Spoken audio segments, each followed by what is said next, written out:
नमस्कार मित्रांनो, स्वागत आहे तुमचं एनजे अकॅडमीच्या आपल्या यूट्यूब चॅनलमध्ये। मित्रांनो, आपण तलाठी भरतीसाठी अतिशय महत्त्वपूर्ण अशा प्रश्नपत्रिका पाहत आहोत। आजची आपली प्रश्नपत्रिका क्रमांक 30 आहे।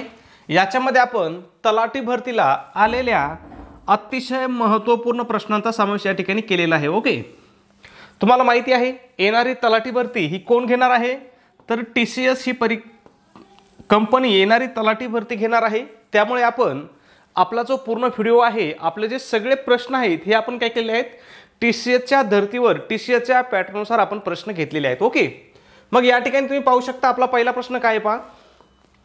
राज्यघटनेची निर्मितीची जबाबदारी व कार्य पार पाडण्यासाठी घटना समितीने विविध समित्या स्थापन केल्या होत्या। त्यात कार्यपद्धती विषयक नियम समितीचे अध्यक्ष म्हणून खालीलपैकी कोणी काम केले। आता आपल्याला या ठिकाणी काय विचारले पहा, कार्यपद्धती विषयक नियम समितीचे अध्यक्ष कोण होते असं आपल्याला या ठिकाणी विचारलेलं आहे। आपल्याला ऑप्शन काय दिलेत पाहूया आपण। Doctor BR Ambedkar, Alladi Krishnaswami Ayyar, doctor Rajendra Prasad आणि डॉक्टर KM मुंशी हे आपल्याला काय ऑप्शन आहेत। मग यापैकी कार्यपद्धती विषयक नियम समितीचे अध्यक्ष कोण होते, तर ते होते डॉक्टर राजेंद्र प्रसाद। खूप महत्त्वाचं आहे, लक्षात ठेवायचं आहे परीक्षेच्या दृष्टीने। ओके, त्याचबरोबर राज्यघटनेच्या आपल्या घटना समितीच्या इतर सुद्धा काही महत्त्वाच्या समित्या होत्या परीक्षेच्या दृष्टीने, तुम्हाला त्या लक्षात ठेवायच्यात। आपण या ठिकाणी फक्त काय केलेलं आहे, महत्त्वपूर्ण समित्या आणि त्यांचे अध्यक्ष या ठिकाणी आपण पाहणार आहोत। एकूण समित्या किती होत्या लक्षात ठेवायचं आहे, एकूण 22 समित्या होत्या। ओके, त्यापैकी सगळ्यात महत्त्वाची समिती होती ती म्हणजे मसुदा समिती। मग या मसुदा समितीचे अध्यक्ष कोण होते हे तुम्हाला लक्षात ठेवायचं आहे। तर मसुदा समितीचे अध्यक्ष होते डॉक्टर बाबासाहेब आंबेडकर। खूप महत्त्वाचं आहे, यांच्यावरती जवळपास 50 ते 60 वेळेस काय झालं असेल आतापर्यंत प्रश्न आलेला असेल की मसुदा समितीचे अध्यक्ष कोण आहेत, तर ते आहेत डॉक्टर बाबासाहेब आंबेडकर। ओके, त्याच्यानंतर पहा संघराज्य अधिकार क्षेत्र समिती आणि संघराज्य घटना समिती या दोन्ही समितीचे अध्यक्ष कोण होते, तर ते होते पंडित जवाहरलाल नेहरू। लक्षात ठेवा, संघराज्य अधिकार समिती आणि संघराज्य घटना समिती या दोन्ही समितीचे अध्यक्ष कोण होते, पंडित जवाहरलाल नेहरू होते। खूप महत्त्वाचं आहे, लक्षात ठेवायचं। ओके, त्याच्यानंतर प्रांतिक घटना समितीचे अध्यक्ष कोण होते, तर सरदार वल्लभभाई पटेल होते। आता इथं लक्षात ठेवायचं आहे, संघराज्य घटना समितीचे अध्यक्ष पंडित जवाहरलाल नेहरू आणि प्रांतिक घटना समितीचे अध्यक्ष कोण होते, सरदार वल्लभभाई पटेल होते। त्याचबरोबर मूलभूत हक्क व अल्पसंख्याक विषयक सल्लागार समितीचे अध्यक्ष कोण होते, तर ते होते सरदार वल्लभभाई पटेल। खूप महत्त्वाची समिती आहे मूलभूत हक्क व अल्पसंख्याक विषय सल्लागार समिती। ओके, पुढच्या प्रश्नाकडे जाऊ आपण। प्रश्न क्रमांक 2 आहे, खालीलपैकी कोणती विधाने योग्य आहेत। आता खालीलपैकी कोणतं विधान योग्य आहे असं आपल्याला विचारलेलं आहे। या ठिकाणी आपल्याला 4 विधान आहेत पहा। पहिलं विधान आहे, दुसरं, तिसरं आणि चौथं अशा प्रकारे आपल्याला काय 4 विधान या ठिकाणी दिलेले आहेत। पहिलं विधान काय पहा, मी या ठिकाणी वाचतो। संविधान सभेच्या 288 सदस्यांनी 26 जानेवारी 1950 रोजी राज्यघटनेवर स्वाक्षऱ्या केल्या। हे वाक्य काय मित्रांनो, चुकीचं आहे। आपल्याला कोणतं वाक्य ओळखायला सांगितलेलं आहे, योग्य वाक्य ओळखायला सांगितलेलं आहे, परंतु हे वाक्य काय असणार आहे, आपलं चुकीचं वाक्य आहे। मग या ठिकाणी तुम्हाला लक्षात ठेवायचं आहे, 284 सदस्यांनी काय केल्या होत्या, सह्या केल्या होत्या। आणि त्या कधी, 26 जानेवारी नसून 24 जानेवारी 1950 रोजी। लक्षात ठेवायचं, किती सदस्यांनी सह्या केल्या होत्या, 284 सदस्यांनी। तारीख किती होती, 24 जानेवारी 1950 रोजी। लक्षात ठेवायचं आहे। प्रश्नामध्ये काय मायनर या ठिकाणी एक चूक केली आणि या ठिकाणी एक चूक केलेली आहे। ओके, पुढच्या प्रश्नाकडे जाऊ आपण। प्रश्न क्रमांक 2 आहे, काय विचारले पहा, कायद्याने घालून दिलेली पद्धती हे तत्व अमेरिकेच्या राज्यघटनेकडून स्वीकारले गेले। हे वाक्य सुद्धा काय मित्रांनो चुकीचं आहे। का चुकीचं आहे, तर कायद्याने घालून दिलेली जी पद्धती आहे ही आपण अमेरिकेच्या राज्यघटनेकडून नसून आपण जपानकडून घेतलेली आहे। लक्षात ठेवायचं, कुणाकडून, जपान या देशाकडून घेतलेली आहे। म्हणजे आपलं 2 नंबरचं वाक्य सुद्धा काय चुकीचं आहे, पण आपल्याला योग्य वाक्य ओळखायला सांगितलेलं आहे। तिसरं वाक्य काय पाहूया आपल्याला, संसदेच्या दोन्ही सभागृहांची संयुक्त बैठक। पहा, संयुक्त बैठक ही कल्पना ब्रिटिश राज्यघटनेकडून घेतली आहे। ब्रिटिश राज्यघटनेकडून घेतली आहे का, तर ती नाही। ती कोणत्या देशाच्या राज्यघटनेकडून घेतलेली आहे, तर ऑस्ट्रेलिया या देशाच्या राज्यघटनेकडून घेण्यात आलेली आहे। कशाची तरतूद, तर दोन्ही सभागृहांच्या संयुक्त बैठकीची तरतूद। याच्यासाठी कलम कोणता आहे हे सुद्धा महत्त्वाचं आहे, लक्षात ठेवा। कलम 108 नुसार काय संयुक्त बैठकीची तरतूद आहे, लक्षात ठेवायचं। आणि कुणाकडून घेतली आहे आपण, तर ती घेतलेली आहे आपण ऑस्ट्रेलियाच्या राज्यघटनेवरून. ओके, मग आपलं उत्तर काय असणार आहे? वरीलपैकी एकही नाही, म्हणजे वरीलपैकी एकही वाक्य काय बरोबर नाही किंवा योग्य नाही, हे आपलं उत्तर असणार आहे. लक्षात ठेवायचं, खूप महत्वाचं आहे परीक्षेच्या दृष्टीने. ओके, या ठिकाणी मित्रांनो एक छोटीशी सूचना, आपण तलाठी भरतीसाठी अतिशय महत्त्वपूर्ण अशी टेस्ट सिरीज सुरू केलेली आहे. आपल्या टेस्ट सिरीजचं वैशिष्ट्य म्हणजे ही महाराष्ट्रातील TCS पॅटर्नवर आधारित महाराष्ट्रातील एकमेव आणि एक पहिली टेस्ट सिरीज असणार आहे. या ठिकाणी या टेस्ट सिरीजमध्ये आपण तुम्हाला तलाठी भरतीसाठी अतिशय महत्त्वपूर्ण अशा 10 टेस्ट देणार आहोत. त्यासोबत तुम्हाला फ्रीमध्ये तलाठी भरतीचे 2011 पासून आतापर्यंत म्हणजे 2019 पर्यंत ज्या सर्व प्रश्नपत्रिका झाल्या, ह्या सर्व प्रश्नपत्रिका आपण तुम्हाला फ्रीमध्ये देणार आहोत. ओके, त्याचबरोबर आपल्या टेस्ट सिरीजचं अजून एक महत्त्वाचं वैशिष्ट्य म्हणजे की या ठिकाणी आपण तुमचा संपूर्ण अभ्यासक्रम, तुमचा सगळा सिलेबस या ठिकाणी आपण कव्हर केलेला आहे आणि तुम्हाला या टेस्ट सिरीजची आन्सर की सुद्धा दिली जाणार आहे. ओके, आता टेस्ट सिरीजची किंमत किती आहे पहा, फक्त 150 आहे. परंतु त्याच्यामध्ये सुद्धा विद्यार्थ्याच्या मागणीस्तव आपली ऑफर चालू आहे. जर तुम्ही आज टेस्ट सिरीज घेतली तर ही तुम्हाला फक्त 99 रुपयाला पडेल. आता हे 99 रुपये तुम्हाला कुठं पाठवायचे पहा, गुगल पे असेल, फोनपे असेल, याच्यावरती आपला नंबर आहे 9689141630. या नंबरवरती तुम्हाला काय करायचं आहे, 99 रुपये पे करायचे आहेत आणि त्याचा तुम्हाला व्हॉट्सॲपला स्क्रीनशॉट, याच नंबरवरती स्क्रीनशॉट काय करायचं तुम्हाला व्हॉट्सॲपला शेअर करायचा आहे. तुमचा स्क्रीनशॉट मिळाल्याबरोबर तुम्हाला टेस्ट सिरीजच्या PDF फाईल, त्याचबरोबर 2011 पासून 2019 पर्यंतच्या सर्व प्रश्नपत्रिका तुम्हाला देण्यात येतील. ओके, पुढचा प्रश्न आहे आपला 3 नंबरचा. काय विचारलं या ठिकाणी पाहूया आपण. कोणत्या तत्वातून न्याय संस्थेच्या प्रशासकीय कृतीवरील नियंत्रणाचा उगम होतो? काय विचारलंय की कोणत्या तत्वावरून न्याय संस्थेच्या प्रशासकीय कृतीवरील नियंत्रणाचा उगम होतो असं आपल्याला या ठिकाणी विचारलेलं आहे. मग याचं योग्य उत्तर आहे न्यायालयीन पुनर्विलोकनाचा. ओके, पुढच्या प्रश्नाकडे जाऊ. जास्त स्पष्टीकरण पाहण्याची या ठिकाणी गरज नाही. पुन्हा या ठिकाणी 5 समितीवरती प्रश्न आहे आपल्याला. तुम्हाला मी सांगितलं होतं समित्या खूप महत्त्वाच्या आहेत. ओके, काय विचारले पहा, संविधान सभेतील मूलभूत हक्क आणि अल्पसंख्याक समितीचे अध्यक्ष कोण होते असं विचारलंय. पहिल्या प्रश्नामध्येच मी तुम्हाला सांगितलं होतं की मूलभूत हक्क आणि अल्पसंख्याक समितीचे अध्यक्ष कोण होते, तर ते होते सरदार वल्लभभाई पटेल. ओके, आता या ठिकाणी तुम्हाला अजून एक गोष्ट लक्षात ठेवायची की मूलभूत हक्क आणि अल्पसंख्याक समिती जी होती तिच्यात 2 उपसमित्या होत्या. मग त्यातली पहिली उपसमिती कोणती होती पहा, मूलभूत हक्क उपसमिती. हिचे अध्यक्ष कोण होते, जे बी कृपलानी. आणि दुसरी समिती कोणती होती, अल्पसंख्याक उपसमिती. तिचे अध्यक्ष कोण होते, HC मुखर्जी. हे काय होते, अल्पसंख्याक उपसमितीचे अध्यक्ष होते. त्याचबरोबर लक्षात ठेवायचंय HC मुखर्जी ही आपली जी संविधान सभा होती ना, तिचे सुद्धा काय होते, उपाध्यक्ष होते. लक्षात ठेवायचे, संविधान सभेचे सुद्धा काय होते, उपाध्यक्ष होते. पुढचा प्रश्न आहे आपला 5 नंबरचा. काय विचारलं या ठिकाणी पाहूया आपण. 1947च्या भारतीय स्वातंत्र्य कायद्याने संविधान सभेच्या स्थानामध्ये बदल झाला. या कायद्याच्या संदर्भात खालीलपैकी कोणते विधाने बरोबर नाही असं विचारलंय.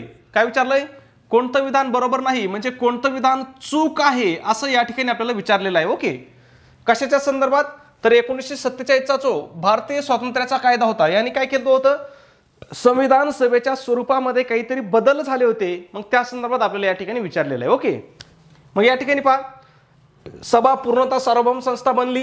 हे वाक्य काय आहे, बरोबर आहे. 1947चा जो भारत स्वातंत्र्याचा कायदा होता किंवा भारतीय स्वातंत्र्याचा कायदा होता, या कायद्यानुसार काय झाली ती सभा, सार्वभौम सभा बनली होती. मग लक्षात ठेवायचंय, तारीख सुद्धा लक्षात ठेवा, 18 जुलै 1947. खूप वेळेस विचारलं जातं की संविधान सभा पूर्णतः सार्वभौम संस्था कधी बनली, तर ती कधी बनली होती, 18 जुलै 1947 ला बनली होती. का बनली होती, तर 18 जुलै 1947 ला काय झालं होतं, भारतीय स्वातंत्र्याच्या कायद्यास ब्रिटिश राजसत्तेची मान्यता मिळाली होती. ओके, पुढचं वाक्य पाहूया. सभा एक विधिमंडळात्मक संस्था झाली. हे वाक्य सुद्धा काय बरोबर आहे. सभा एक विधिमंडळात्मक संस्था झाली म्हणजे काय झाली, तर सभेकडे अजून एक काम आलं, ते म्हणजे देशासाठी कायदे तयार करण्याचं. काय, कायदे तयार करण्याचं काम संविधान सभेकडे आलं. कधी आलं, 18 जुलै 1947च्या भारतीय स्वातंत्र्याच्या कायद्याने. ओके, त्याच्यानंतर पहा, तिसरं वाक्य काय दिलंय, सभेची एकूण सदस्य संख्या पूर्वीच्या 1946 मधील नियोजित संख्येपेक्षा वाढली. काय झालंय? वाढली असं दिलंय. हे वाक्य मित्रांनो चूक आहे. कारण या ठिकाणी सदस्य संख्या काय झाली होती? कमी झाली होती, वाढली नव्हती. लक्षात ठेवा, 1946 मध्ये जे संविधान सभेची संख्या होती ही किती होती? 389 होती. आणि भारतीय स्वातंत्र्याच्या कायद्यानुसार काय झालं? मुस्लिम लीगचे सदस्य काय झाले? पाकिस्तानमध्ये गेले. त्याच्यामुळे काय झालं? ही सदस्य संख्या 299 झाली होती. म्हणजे काय झाली होती? कमी झाली होती. लक्षात ठेवायचा फरक. ओके, अगोदर किती होती? 389 होती आणि नंतर किती झाली? तर 299 झाली. ओके. चौथं काय? मुस्लिम लीग सभासदांनी भारतासाठी असलेल्या संविधान सभेतून माघार घेतली. हे वाक्य सुद्धा बरोबर आहे. मी अगोदर सांगितलं स्वतंत्र पाकिस्तानची निर्मिती केल्यामुळे काय केली होती? मुस्लिम लीगच्या सदस्यांनी भारताच्या संविधान सभेमधून माघार घेतली होती. ओके, एक एक बारीक बारीक गोष्ट तुम्हाला लक्षात ठेवायचंय. मी तुम्हाला सांगितलं भारतीय स्वातंत्र्याचा कायदा कधी झाला, याच्यावरती खूप प्रश्न विचारले जातात. राज्यसत्तेची मान्यता कधी मिळाली? तर ती मिळाली होती 18 जुलै 1947 रोजी. ओके, मग यांनी काय झालं होतं? मी तुम्हाला सगळं सांगितलं, पण पुन्हा एकदा सांगतो पहा. संविधान सभा पूर्णपणे सार्वभौम बनली. संविधान सभेला कायदे मंडळाचा दर्जा प्राप्त झाला. म्हणजेच काय झालं? तर संविधान सभेला 2 कामं करावी लागली. एक म्हणजे घटनाची निर्मिती करणे, भारतासाठी संविधान तयार करणे, आणि दुसरं म्हणजे देशासाठी कायदे तयार करणे. ओके, त्याचबरोबर पहा, मुस्लिम लीगच्या सभासदांनी संविधान सभेतून माघार घेतल्यामुळे काय झालं होतं? संविधान सभेची सदस्य संख्या किती झाली होती? 299 झाली होती. मी तुम्हाला अगोदरच सांगितलेलं आहे. अगोदर किती होती? 389 होती. नंतर ती किती झाली? 299 झाली. ओके, पुढचा प्रश्न आहे 6 नंबरचा. खालीलपैकी कोणत्या ठिकाणी 12 मे 1875 रोजी शेतकऱ्यांनी पहिला उठाव केला? आता सगळ्यात महत्त्वाचं तुम्हाला लक्षात ठेवायचं आहे की शेतकऱ्यांनी पहिला उठाव कधी केला होता? 12 मे 1875 रोजी. कुठे केला होता? तर तो सुपे या ठिकाणी केला होता. कधी केला होता? लक्षात ठेवायचंय.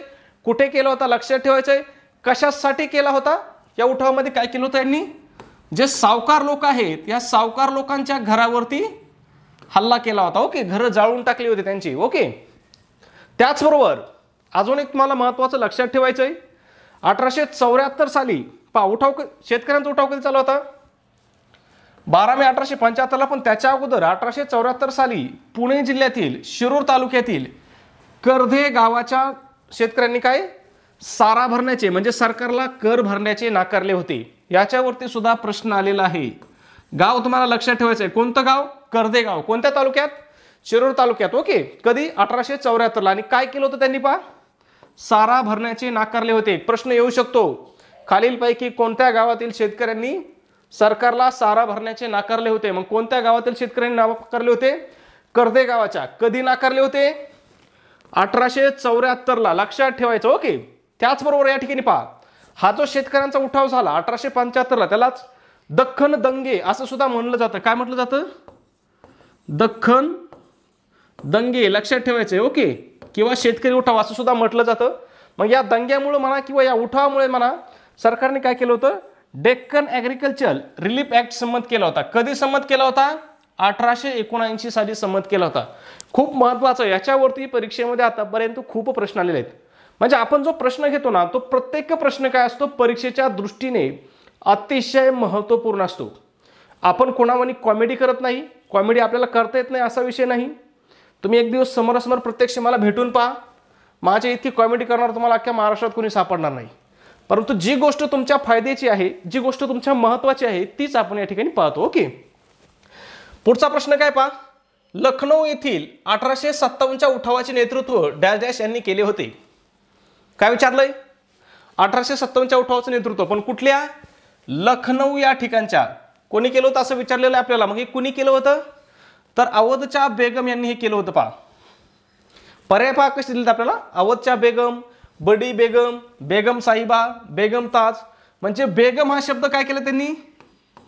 4ही पर्यायामध्ये दिलाय. म्हणजे विद्यार्थ्यांना पूर्णपणे काय केले? यांनी कन्फ्यूज करण्याचा प्रयत्न केलेला आहे. पण तुम्हाला लक्षात ठेवायचंय, कधी झाला होता उठाव? लखनौ या ठिकाणी 30 मे 1875 रोजी उठाव झाला होता. लखनौ या ठिकाणी. लखनौ काय होती? अवध राजाची राजधानी होती म्हणा किंवा अयोध्याच्या राजाची राजधानी होती. ओके, उठावाचं नेतृत्व कोणी केलं होतं? बेगम हजरत महल कोणी? बेगम हजरत महल किंवा त्यांनाच अवधच्या बेगम असं म्हटलं जातं. त्यांनी काय केलं होतं? उठावाचं नेतृत्व केलं होतं. आणि आपला जो मुलगा आहे कादिर, नाव लक्षात ठेवायचंय. कोणता? कादिर. याला काय केलं होतं? गादीवर बसवलं होतं. लक्षात ठेवायचंय कादिर. ओके. त्याचबरोबर 22 मार्च 1858 रोजी काय केलं होतं? ब्रिटिशांनी लखनौ पुन्हा ताब्यात घेतलं होतं. पण त्याच्यासाठी कोणत्या अधिकाऱ्यांनी घेतलं होतं किंवा सेनापती कोण होते हे लक्षात ठेवायचंय. ऑट्रम ऑफ हेवलॉक या दोघांनी काय केलं होतं? लखनौ ब्रिटिशांच्या ताब्यात पुन्हा घेतलं होतं. ओके. पुढचा प्रश्न आहे पहा. टीसीएस पॅटर्न पूर्णपणे. बंगाली साहित्यातील नीलदर्पण ही रचना कोणत्या साहित्य प्रकारात मोडते? काय विचारलंय? बंगाली साहित्यातील नीलदर्पण ही साहित्य रचना कोणत्या प्रकारात किंवा कोणत्या साहित्य प्रकारात मोडते असं विचारलेलं आहे. मग हे काय मित्रांनो? तर हे नाटक आहे. हे नाटक कोणाचं आहे मित्रांनो? लक्षात ठेवायचंय. कुणाचं आहे? दीनबंधू मित्र यांचं आहे. कधी दिग्दर्शित केलेले किंवा त्यांनी लिहिलं 1858-59 मध्ये, परंतु हे प्रकाशित कधी झालं होतं? लक्षात ठेवायचं 1860 मध्ये. तुम्हाला कधी लिहिलं हे लक्षात नाही ठेवायचं. तुम्हाला लक्षात काय ठेवायचंय? प्रकाशित कधी झालं. तर हे कधी प्रकाशित झालं होतं? 1860 मध्ये. आणि हे कशावर आधारित होतं हे पण तुम्हाला लक्षात ठेवायचंय. जे निळीचे किंवा निळमलेवाल्याचे जे उठाव होता निळीच्या शेतकऱ्यांचा, ह्या उठावावरती आधारित हे काय होतं? नीलदर्पण हे नाटक होतं. तुम्हाला लक्षात ठेवायचं कोणत्या भाषेत होतं? बंगाली भाषेत होतं. कधी प्रकाशित झालं? 1860 मध्ये. ते एक काय होतं?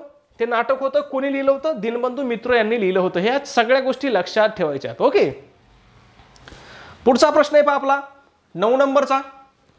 सत्यशोधक समाजाचे मुखपत्र कोणते? असा कुठला पेपर नाही की ज्याच्यावरती सत्यशोधक समाजावरती किंवा महात्मा फुले असतील, सावित्री फुले असतील यांच्यावरती प्रश्न आला नाही. मग या ठिकाणी तुम्हाला लक्षात काय काय ठेवायचे पहा. एक तर सत्यशोधक समाजाची स्थापना कधी झाली, कोठे झाली, स्थापना कोणी केली, त्यांचं मुखपत्र काय होतं, ते कधी स्थापन झालं, त्याचे संपादक कोण होते, या सगळ्या गोष्टी तुम्हाला डिटेल्समध्ये लक्षात ठेवायच्यात. ओके. पाहूया आपण सगळ्या गोष्टी पाहूया. तुम्ही अजिबात टेन्शन घेऊ नका. मी जोपर्यंत या ठिकाणी आहे तोपर्यंत तुमचा तलाठी भरतीचा सगळा सिलेबस या ठिकाणी आपण कव्हर करूया. ओके.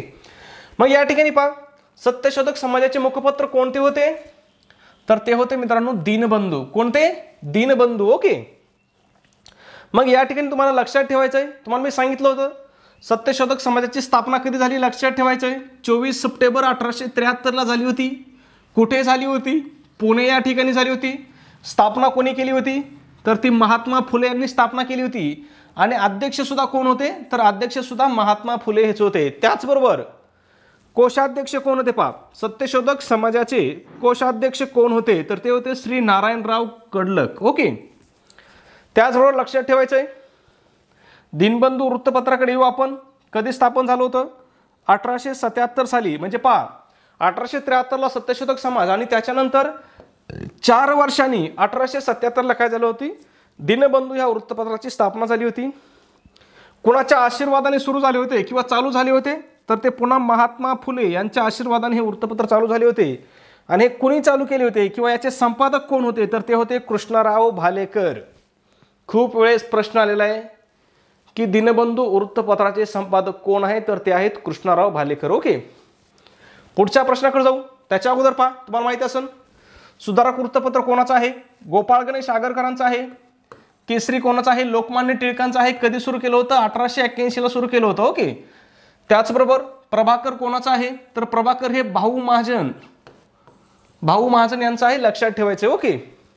पुढच्या प्रश्नाकडे जाऊ आपण. तुम्ही मला रक्त द्या मी तुम्हाला स्वातंत्र्य देईन हे कोणी म्हटले? तुम मुझे खून दो मैं तुम्हें आजादी दूंगा हे कोणी म्हटलं होतं? मला माहिती आहे 100% विद्यार्थ्यांना माहिती आहे हे सुभाषचंद्र बोस यांनी म्हटलं होतं. ओके. मग या ठिकाणी लक्षात ठेवायचंय सुभाषचंद्र बोस यांनी आझाद हिंद सेनेचे हंगामी सरकार कधी स्थापन केले हा प्रश्न खूप वेळेस आलेला आहे. मग हंगामी सरकार त्यांनी कधी स्थापन केलं होतं? 5 जुलै 1943 रोजी. कोठे केलं होतं हा प्रश्न सुद्धा विचारला जाऊ शकतो. सिंगापूर या ठिकाणी केलं होतं. लक्षात ठेवायचं. सॉरी या ठिकाणी लिहिलेलं पण आहे सिंगापूर या ठिकाणी. पुन्हा लिहायची गरज नव्हती पण मी पाहिलं नाही. ओके. कधी केलेलं आहे? 5 जुलै 1943 ला. कुठे केलेलं आहे? सिंगापूर या ठिकाणी. ओके. त्याचबरोबर या ठिकाणी लक्षात ठेवायचंय ही जी आझाद हिंद सेना होती हिचं नेतृत्व कोणी केलं? तर ते नेतृत्व सुद्धा सुभाषचंद्र बोस यांनीच केलं होतं. आणि या सेनेमध्ये राणी लक्ष्मीबाई नावाची एक रेजिमेंट होती. या रेजिमेंटचं या महिला तुकडीचं नेतृत्व कोणी केलं होतं? तर ते कॅप्टन लक्ष्मी स्वामीनाथन सहगल यांनी काय केलं होतं, या कॅप्टनचं किंवा या रेजिमेंटचं नेतृत्व यांनी केलं होतं. ओके, पुढचा प्रश्न पाहूया. त्याच्या अगोदर सुभाषचंद्र बोसांची घोषणा काय होती किंवा आझाद हिंद सेनेची घोषणा काय होती, तर चलो दिल्ली ही घोषणा होती. आणि आझाद हिंद सेनेने अंदमान आणि निकोबार हे 2 बेट जिंकून घेतले होते आणि त्यांना अनुक्रमे शहीद आणि स्वराज्य असे नामकरण त्या बेटांचं केलं होतं. ओके, लक्षात ठेवायचं, अंदमानचं नामकरण काय केलं, शहीद, निकोबारचं काय केलं होतं, स्वराज्य केलं होतं. ओके, पुढचा प्रश्न पाहण्या अगोदर मित्रांनो, तुम्ही जर अजून सबस्क्राईब केलं नसेल तर लगेच सबस्क्राईब करून घ्या. व्हिडिओ तुम्हाला आवडला असेल तर व्हिडिओला लाईक करा आणि आपला व्हिडिओ तुमच्या मित्रांना सुद्धा नक्की पाठवत चला. ओके, पुढचा प्रश्न काय, 11 नंबरचा, कोकण रेल्वेमुळे मुंबई ते कोचीन, काय, मुंबई ते कोचीन दरम्यानचे अंतर किती किमीने कमी झाले किंवा डॅश डॅश किमीने कमी झाले असं आपल्याला या ठिकाणी विचारलेलं आहे. मग हे अंतर किती किलोमीटरने कमी झालं होतं मित्रांनो, तर हे 513 किलोमीटरने कमी झालं होतं. खूप महत्त्वाचा चॅप्टर आहे कोकण रेल्वे किंवा खूप महत्त्वाचा टॉपिक आहे कोकण रेल्वे. त्याच्यामुळे तुम्हाला याचा एकदम डीपमध्ये अभ्यास करायचा आहे. त्याच्यासाठी आपण या ठिकाणी अतिशय डीपमध्ये कोकण रेल्वेचं स्पष्टीकरण पाहणार आहोत. कोकण रेल्वेचा पहा शुभारंभ कधी झाला होता, 26 जानेवारी 1998ला. त्या अगोदर लक्षात ठेवायचे, कोकण रेल्वेची जे मंडळ होतं त्याची स्थापना कधी झाली, हा प्रश्न पण तुम्हाला विचारला जाऊ शकतो. या ठिकाणी लिहिलेला नाही. 1990ला काय झाली होती, याची स्थापना झाली होती. आणि रेल्वेचा शुभारंभ कधी झाला होता, म्हणजे प्रत्यक्ष रेल्वे सेवा कधी चालू झाली होती, तर ती 26 जानेवारी 1998ला झाली होती. एकूण अंतर किती आहे पहा. आता या ठिकाणी 2 अंतर आहेत. जर तुम्ही रोहा ते मंगळूर असं विचारलं तर उत्तर येईल 762 किलोमीटर. आणि मुंबई ते मंगळूर असं जर विचारलं तर आपलं उत्तर येईल 843 किलोमीटर. ओके, त्याचबरोबर महाराष्ट्रातील एकूण अंतर किती आहे कोकण रेल्वेचं, तर ते आहे 382 किलोमीटर. महाराष्ट्रातल्या एकूण किती जिल्ह्यामधून कोकण रेल्वे धावते हाही प्रश्न विचारला जातो. तर एकूण 6 जिल्ह्यामधून काय होते, कोकण रेल्वे धावली जाते. आणि सगळ्यात महत्त्वाचं या ठिकाणी अजून एक काय, सगळ्यात महत्त्वाचा घटक विचारला जातो की या रेल्वेवरचा सर्वात उंच पूल, सर्वात लांब बोगदा. मग हे सुद्धा आपल्याला लक्षात ठेवायचे पहा. करबुडे हा काय आहे, कोकण रेल्वेवरील सर्वाधिक लांबीचा बोगदा आहे. याची लांबी किती आहे मित्रांनो, 6.45 किलोमीटर. ओके, आणि पानवल हा काय आहे, कोकण रेल्वे मार्गावरील सर्वात उंचावरील पूल आहे. या दोन्ही गोष्टी तुम्हाला लक्षात ठेवायचे. कोकण रेल्वे एकूण किती राज्यामधून जाते हे पण प्रश्न येऊ शकतो. लक्षात ठेवायचे 3 राज्यामधून जाते. हे 3 राज्य कोणते आहेत, पहिलं आहे आपलं महाराष्ट्र, त्याच्यानंतर आहे गोवा आणि त्याच्यानंतर आहे कर्नाटक. ओके, लक्षात ठेवायचे किती राज्यातून आहे कोकण रेल्वे, 3 राज्यामधून आहे. त्याच्यापैकी महाराष्ट्रातून एकूण किती किलोमीटर आहे, 382 किलोमीटर अंतर हे काय महाराष्ट्रामध्ये आहे. महाराष्ट्रातल्या कोणत्या जिल्ह्यामधून धावते, 6 जिल्हे. 6 जिल्हे कोणते, तर कोकणातील जवळपास सगळे जिल्हे लक्षात ठेवायचे. ओके, पुढचा प्रश्न आहे पहा 12 नंबरचा. 1941 ते 1961 अशी 20 वर्षाची रस्ते बांधणी योजना स्वातंत्र्यापूर्वी ठरवण्यात आली होती. त्या योजनेचे नाव काय होते पहा. रस्ते बांधणीसाठी स्वातंत्र्यापूर्वी एक योजना ठरवली होती. त्या योजनेचा कार्यकाल होता 1941 ते 1961, म्हणजे एकूण 20 वर्षासाठी ही योजना होती. आणि ह्या योजनेचं नाव काय आहे असं आपल्याला विचारलेलं आहे. मग ह्या योजनेचं नाव होतं नागपूर योजना. रस्ते बांधणीसाठी महत्त्वाच्या 3 योजना झालेल्या आहेत. त्याच्यापैकी ही पहिली योजना होती नागपूर योजना. त्याच्यानंतर दुसरी योजना होती बॉम्बे योजना किंवा तिला आता आपण मुंबई योजना म्हणू शकतो. तिचा कार्यकाल काय होता 1961 ते 81, 20 वर्ष. आणि तिसरी जी होती 1981 ते 2001, तिचं नाव आहे लखनौ योजना. लक्षात ठेवायचे, नागपूर योजना, मुंबई योजना आणि लखनौ योजना. ओके, पुढच्या प्रश्नाकडे जाऊ. 13 नंबरचा प्रश्न आहे. 2011च्या जनगणनेनुसार केरळ राज्यामध्ये दर 1000 पुरुषामागे स्त्रियांची संख्या किती होती. तोंडपाठ प्रश्न पाहिजे. लोकसंख्येवरचा किती होती, 1084 होती. कारण TCSने 2011च्या लोकसंख्येवरती खूप प्रश्न विचारलेले आहेत. ओके, मग आता या ठिकाणी तुम्हाला एक गोष्ट समजून घ्यायची. लिंग गुणोत्तर म्हणजे काय, तर लोकसंख्येतील, लक्षात ठेवा, 1000 पुरुषामागील स्त्रियांचं प्रमाण म्हणजे लिंग गुणोत्तर होय. किती, 1000. याच्यावरती प्रश्न आलेले आहेत. ऑप्शन या ठिकाणी दिले जातात आपल्याला 100, 1000, 10,000 यापैकी नाही, अशा प्रकारे आपल्याला ऑप्शन दिले जातात. मग तुम्हाला लक्षात ठेवायचं आहे 1000 पुरुषामागे स्त्रियांचं किती प्रमाण आहे याला काय म्हटलं जातं? लिंग गुणोत्तर म्हटलं जातं. ओके. मग भारताचं एकूण लिंग गुणोत्तर किती आहे लक्षात ठेवायचंय? 943 आहे आणि महाराष्ट्राचं किती आहे? 929 आहे. या दोन्ही गोष्टी तुम्हाला लक्षात ठेवायच्या आहेत. ओके. पुढच्या प्रश्नाकडे जाऊ. 14 नंबरचा प्रश्न आहे, खालीलपैकी कोणती केंद्र सरकारचे थकीत देयता नाही? थकीत देयता नाही असं विचारलेलं प्रश्न वाचताना बारीक वाचायचा. ओके. काय ऑप्शन आहेत? अंतर्गत कर्जे, बाजार कर्जे, कोषागार पत्रे, विदेशी मदत. मग यापैकी थकीत देयता कोणती नाही? तर विदेशी मदत ही काही थकीत देयता नाही. म्हणजे जी आपल्याला एकदम मदत मिळते किंवा त्याला आपण अनुदान पण म्हणू शकतो, जे आपल्याला अनुदान मिळतात हे आपल्याला परत पाठीमागे द्यायचं असतं का? नसतं द्यायचं. म्हणजे ही आपली काय असते? थकीत देयता नसते. ओके. मग थकीत देयतामध्ये कशा कशाचा समावेश होईल पहा? अंतर्गत कर्जे येतील, कोषागार पत्रे येतील, बाजारी कर्जे येतील. ओके. पुढचा प्रश्न, खालीलपैकी कोणता ग्रुप ड्युअल प्लांट म्हणून ओळखला जातो? खूप महत्त्वाचा प्रश्न आहे. कोणता ग्रुप ड्युअल प्लांट म्हणून ओळखला जातो असं विचारलंय. मग लायकेज हा जो ग्रुप आहे हा ग्रुप ड्युअल प्लांट म्हणून ओळखला जातो. 16 नंबरचा प्रश्न आहे, द्विपाद नामपद्धतीच्या नियमावलीप्रमाणे खालीलपैकी कोणती पद्धत चुकीची आहे? 4 पद्धती दिल्यात, त्यापैकी कोणती पद्धत किंवा कोणतं वाक्य चुकीचं आहे हे ओळखायचं आहे. पहिलं काय? द्विपाद नाम तिरके मुद्राक्षराप्रमाणे लिहितात, बरोबर आहे. जातीवाचक नाम, जातीवर्ग नाम या दोन्ही नामांची सुरुवात मोठ्या लिपीच्या अक्षराने करतात, हे चुकीचं आहे. म्हणजे 2 नंबरचं आपलं उत्तर आहे. तुम्हाला 1 नंबर लक्षात ठेवायचं आहे, 3 नंबर लक्षात ठेवायचं आणि 4 नंबर लक्षात ठेवायचं आहे. जातीवाचक नामानंतर काय येते? जातीवर्ग नाम येते. द्विपाद नाम पद्धतीत जातीवर्ग नाम निरपवाद असते, म्हणजे काय असते? एकमेव असते. या गोष्टी तुम्हाला लक्षात ठेवायच्या आहेत. ओके. पुढचा प्रश्न आहे 17 नंबरचा, सेक्शन या ठिकाणी डॅश डॅश राहिले, सेक्शन डॅश डॅश अनन्वे संसदेच्या दोन्ही सदनासमोर वार्षिक वित्तीय पत्रक ठेवले जाते. आता वार्षिक वित्तीय पत्रक म्हणजेच त्याला आपण काय म्हणतो मित्रांनो? अर्थसंकल्प म्हणतो. काय म्हणतो? अर्थसंकल्प. मग या ठिकाणी आपल्याला असं विचारलं की केंद्राचा अर्थसंकल्प कोणत्या कलमानुसार, सेक्शन म्हणजे काय तर कलम, कोणत्या कलमानुसार मांडला जातो असं आपल्याला विचारलेलं आहे. त्याला इंग्लिशमध्ये काय म्हणतात पहा? Annual financial statement. मग कोणत्या कलमानुसार मांडला जातो? कलम 112 नुसार मांडला जातो. मग या ठिकाणी तुम्हाला लगेच प्रश्न पडला पाहिजे की अरे केंद्राचा जर 112 नुसार आहे तर मग राज्याचा कोणत्या कलमानुसार आहे? राज्याचा अर्थसंकल्प कोणत्या कलमानुसार आहे? तर राज्याचा अर्थसंकल्प कलम 202 नुसार असतो. लक्षात येतंय? अतिशय सिंपल आहे, लक्षात ठेवायचे. केंद्राचा अर्थसंकल्प कलम 112 नुसार आणि राज्याचा अर्थसंकल्प कलम 202 नुसार. ओके. पुढचा प्रश्न आहे आपला 18 नंबरचा, मानवी शरीरातील सर्वात लांब पेशी कोणती असं आपल्याला विचारलेलं आहे. सिंपल आहे. कोणती पेशी सर्वात लांब आहे मानवी शरीरामधील? तर ती आहे चेतापेशी. ओके. पुढचा 19 नंबरचा प्रश्न आहे, 100% चुकणारा प्रश्न, 100% कन्फ्युजन करणारा प्रश्न आहे पहा. काय विचारलंय? प्रकाश संश्लेषणाची क्रिया हिरव्या वनस्पतीमधील कोणत्या भागात होते? का चुकणार मी तुम्हाला सांगतो. आपल्याला लहानपणापासून शिकवण्यात आलेलं आहे की प्रकाश संश्लेषणाची क्रिया कुठं घडते? पानामध्ये घडते. कशाच्या साह्याने घडते? हरित द्रवाच्या साह्याने घडते. शिकवलेलं की नाही? माहिती आहे मला, माहिती आहे तुम्हाला सगळ्यांना माहिती आहे. परंतु या ठिकाणी आपलं उत्तर काय मित्रांनो? वरीलपैकी सर्व, म्हणजे 4 नंबरचं आपलं उत्तर आहे. मग लक्षात ठेवा, प्रकाश संश्लेषणाची क्रिया कुठं घडते?